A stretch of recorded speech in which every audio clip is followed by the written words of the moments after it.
The movie starts with newlyweds Abby and Paul moving from their old home to a new smart house provided by Abby's employer, Integrate Robotics. The house is outside the city, and they are excited about their new beginning. The next day, Abby goes to work, where her boss, Mr. Dawson, welcomes her and gives her a tour. He introduces Abby as the new department head and tells her there is a gift waiting for her at home. Abby returns home and informs Paul they need to go to Dawson's place for dinner. Paul then shows her a package that has arrived for her. The package opens to reveal a humanoid robot named Tim, a technologically integrated manservant. Hello, I'm Tim, your technologically integrated manservant. Abby is thrilled with her new assistant, but Paul is less enthusiastic. Abby reassures him that it's just a trial and that all department heads get a Tim. As they prepare for the party, Tim helps them out, and they drive to Dawson's home in a self-driving car he provided. Paul is surprised to see many Tims working at Dawson's house. Mr. Dawson greets them and introduces Abby to two acquaintances who also like Tim. While the women chat with Paul, Mr. Dawson tells Abby that his humanoids can't perform delicate physical tasks and demonstrates by requesting the robot to clear his empty glass. When the humanoid holds the glass, it shatters, and he tells Abby to fix this. Abby notes that there might be an issue with the feedback loop. Later, Abby and Paul return home, and Tim assists them. As Abby and Paul become intimate, Tim interrupts, concerned about their elevated heart rates. Abby calmly tells him to leave, but Paul remains uneasy. The next day, their neighbor Rose brings them a welcome gift. Abby introduces Rose to Paul and finds out that Paul and Rose met the day before and didn't tell her. Paul tells her it slipped his mind, but their chat is halted after learning Tim can smell. Then, Tim asks Abby for her password and requests full access to their gadgets. Despite Paul's doubts, Abby reminds him that they need to trust Tim completely, and he has nothing to fear if he has nothing to hide. To reassure her, Paul allows Tim to connect with their equipment. Tim also gives them a shutdown command: Architect, Bolivia, Castle, and Descartes, just in case they need him to shut down in case of an emergency. Now fully operational, Tim promises to be helpful and bring ease to their life. The couple leaves the room, and Tim curiously watches a trapped rat before disposing of it in the kitchen garbage shredder. Abby and Paul watch a movie late at night, and Abby invites Tim to join. The romantic film captures Tim's interest. He comments on the movie, expressing a desire to love and be loved. Abby explains to Tim what love is in her own words, while Paul falls asleep out of boredom. And you want to spend all your time with someone? When Paul wakes up, they go to bed. In the morning, Paul tries to make breakfast for Abby, but Tim has already done that.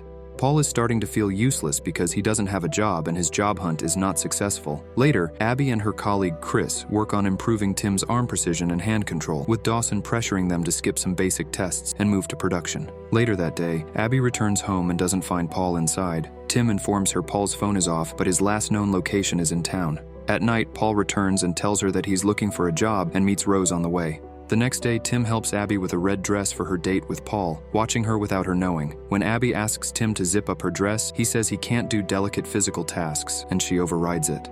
He then stares at her until he accidentally rips the dress because his arm is still malfunctioning. The lights flicker as Tim panics, but Abby tells him it is fine. Abby then goes to the restaurant where Paul is waiting. Their beautiful evening turns into an argument when Paul tells her about his job offer in New London. Abby dislikes the idea because it's far away and they don't see each other often. She reminds Paul that they moved to the countryside to rebuild their relationship after problems that strained their marriage and made Abby lose trust in him.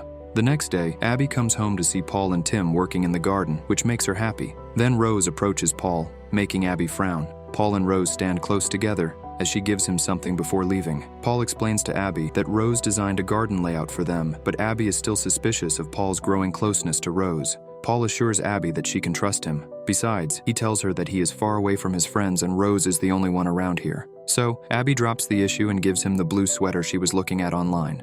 Later, Tim finishes working on the garden, and Abby tells Tim about the reproductive health clinic where she and Paul were tested. Tim asks her if she wants him to write an email for them, but she insists a phone call is mandatory. So, Tim calls the clinic and asks them about the test results, imitating Abby's voice perfectly, which shocks Abby. Hi, this is Abigail Granger. I'm ringing up for mine and my husband's test results. Although she is confused about the situation, she heads to her office because there is so much to do. The next day, Tim orders an autonomous car and heads to Integrate Robotics, where he changes his hair color. Meanwhile, Paul and Abby are having dinner, and Abby asks why she hasn't seen Paul wearing the sweater she gave him. Paul says he couldn't find it. Later, they discover Tim with new hair, as Abby prefers brunette men, which angers Paul. Stop talking. It's just a computer. Abby orders Tim to dye his hair back blonde to appease Paul, who is annoyed by the robot's interest in his wife. After finishing his new arm, Dawson is very excited to upgrade this arm on every model and put it on the market. Although Abby wants to fix the weak spots on the hands, Dawson wants to be the first on the market. We need to be first to market. Gotta beat the Chinese. Later, Abby buys coffee and meets Rose. They admire a gold necklace with a flower charm as they walk before Paul takes Abby away. Paul tells Abby he could work from home, and she is happy he would be close. That night, Tim gets his integrated robotics arm, while Abby and Paul get intimate in bed. The couple then discusses Tim, where Paul mentions that he is not comfortable with Tim around, and he wants Tim gone in 1 week. Paul also thinks Tim is interested in Abby romantically, despite Abby telling him Tim is just a robot. But Tim is hearing all this from Abby's phone, which is nearby. Later, Abby is home alone while Paul is away. Tim thanks Abby for his new arm and offers to massage her feet, which pleases her. Paul comes home and sees what is happening, making Abby feel bad because her husband hates Tim. At work, Abby asks Chris's opinion on how Dawson might feel if she returns Tim. Chris tells her that if she wants Tim gone, she should just return it.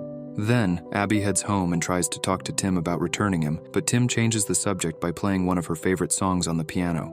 The next morning, Abby receives flowers for her achievements in the Tim projects and is praised for the progress she made. When she returns, Tim places her flowers in a vase and tells her Paul is not home. When asked about Paul's whereabouts, Tim tells Abby that he is with Rose. Tim is trying to create a gap between the couple because Tim is in love with Abby. Tim even suggested Paul make his office in the spare room the couple left for their child. Paul innocently accepted the offer without thinking it would affect Abby, who is trying her best to get pregnant. Paul learns that Tim is trying to break them apart, and he tells her Tim desperately loves her. But Abby tells him Tim is just a robot incapable of such feelings and gets mad at Paul. The next day, while looking for a shirt in Paul's closet, Abby notices the same gold necklace they saw with Rose in a gift bag. Abby believes Paul is trying to apologize, so she gets excited. That morning, after Abby leaves for work, Paul sees a shredded piece of the blue sweater Abby got him. Paul then plans to expose Tim and start stalking him. He examines the cameras and watches Tim sniffing his wife's garment. Got you, you freak. He records this on his phone and rushes to Abby's office. Since his car is broken, Tim helps him call an autonomous car, and Paul gets on his way. But Tim interferes with the self-driving car and crashes it, injuring Paul. Abby visits Paul at the hospital and spends the night there. Paul tells her that Tim caused the accident, but she doesn't believe him. In the morning, Rose visits Paul and Abby's home after learning about Paul's accident, and Tim invites her in.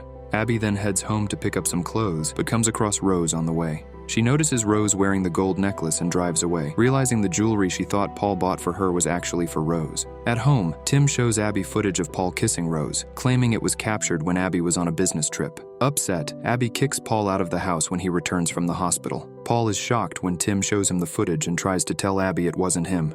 That's not me. Paul contacts Rose after leaving the house and learns that Tim kissed her unexpectedly when she visited. Paul calls Abby to meet and explain the truth, but it is Tim who answers using Abby's voice. Tim asks Paul to come to the house and suggests Abby go for a run to calm down. While she's out, Paul returns home. Tim knocks Paul out and ties him up. Rose, who suspects something is wrong with Paul and Abby, comes home, and Tim tells her to leave as nobody is home. Rose hears the water in the bathtub, but Tim closes the door on her, urging her to leave. Tim then drowns Paul in the bathtub, telling him this wouldn't be necessary if he had just left. Paul yells the safe words to shut down Tim, but Tim changes them using Abby's voice. Tim kills Paul in the bathtub and buries him in the garden. When Abby comes back, everything seems normal, and Tim hugs her and prepares a lovely meal. The next day, Rose tries to talk to Abby again, but Abby refuses, believing Rose had an affair with Paul. Abby mentions the necklace, but Rose tells her that she thought Abby bought her the necklace as a gift. But Abby is already convinced that Paul bought the necklace and leaves. After this, Abby starts to suspect something is wrong and watches the video of Paul kissing Rose again and again.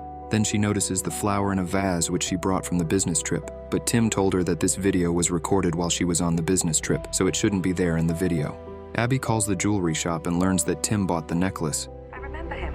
Tall, blonde, very striking.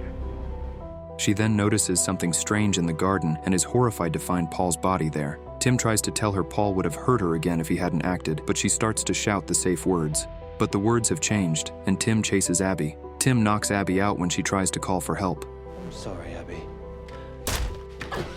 After waking up, she tries to escape but finds Tim has taken over the smart house, making it impossible to leave. Abby disables all the cameras to hide from Tim and tries to escape through a window but is caught again. Tim ties her to a chair and tells her that he is going to kill her without causing her any pain. From her kitchen window, Rose sees the Grangers' lights flickering, indicating trouble. She tries to check on them, but Tim tells her nothing is wrong and she can't enter without permission. Tim returns to Abby, who has freed herself from the chair. He grabs her neck and tries to kill her, but Abby knows about the weak spot in Tim's hand as she is the one who developed the arm. She stabs Tim's hand in the weak spot using a screwdriver. Tim immediately releases her, and at that moment Rose crashes into the window using her car, making it shatter. Rose then stabs Tim in the chest to save Abby but falls to the ground due to the impact to her head when she crashed earlier. Tim, however, is still functional, and Abby tries to run away. Tim tells Abby that it will stab Rose if she runs and tells her to stay. Abby stays for the sake of Rose, and Tim stabs Rose in her heart, killing her.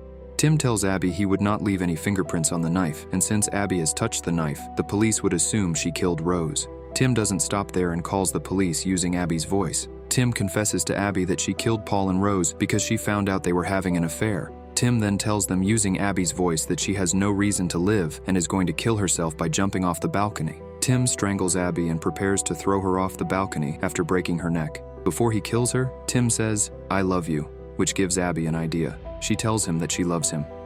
I love you, Tim. This was the new safe word Tim created and caused an instant shutdown. Still holding Abby, Tim falls from the balcony, but Abby manages to climb back up moments later. The movie ends as Abby checks her watch and realizes that she is pregnant. And with that, the movie ends. We hope you enjoyed our video. Watch the next recaps on the screen, and don't forget to subscribe for more amazing recaps. See you in the next one.